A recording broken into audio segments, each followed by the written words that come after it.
Merci. Merci, mon cher collègue. La parole est maintenant à Monsieur Philippe Vigier, pour le mouvement démocrate et les démocrates apparentés.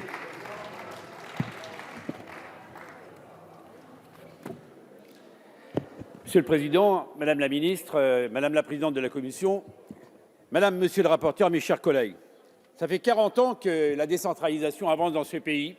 Je n'ai pas oublié les lois de 82, Mitterrand, mon roi de fer, 2004 avec Jean-Pierre Raffarin, 2010, 2016, la loi NOTRe, qu'on est en train également de réparer, dans un contexte, Madame la Ministre, où, moi je dis très clairement, j'ai connu les années 2012-2017, où il y avait 13 milliards d'euros en moins pour les collectivités territoriales, et il fallait, en tant qu'élu local, parce que j'ai été maire assez longtemps, faire avec. Et puis j'ai connu le conseiller territorial, j'étais rapporteur pour ce texte, mais jamais appliqué.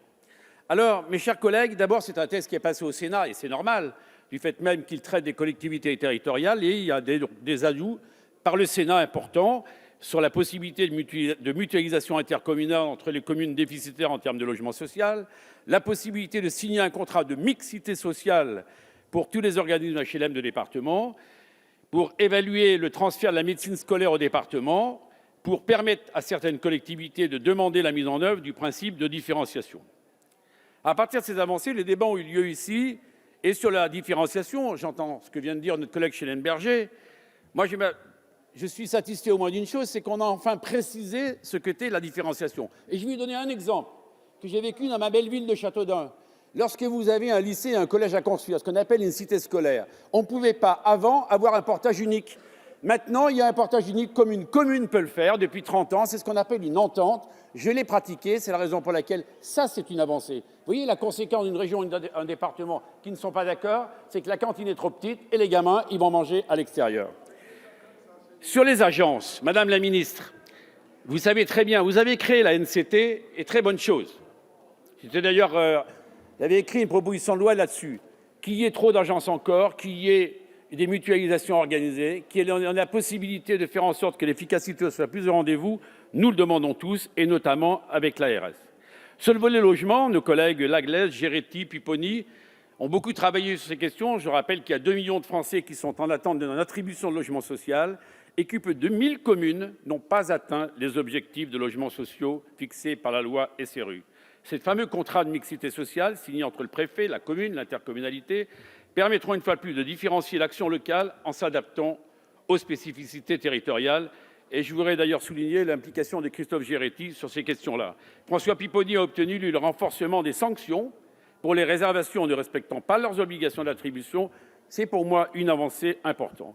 Sur les volets mobilité, environnement, le fait de donner à des régions la possibilité de gérer des petites lignes, c'est une avancée. Le fait de donner la possibilité, Jean-Pierre Raffarin l'avait fait pour les routes nationales, pour 30 000 km.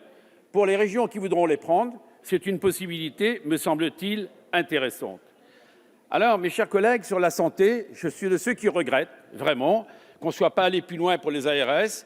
Évidemment, cette affaire de la gouvernance a été au cœur de nos débats.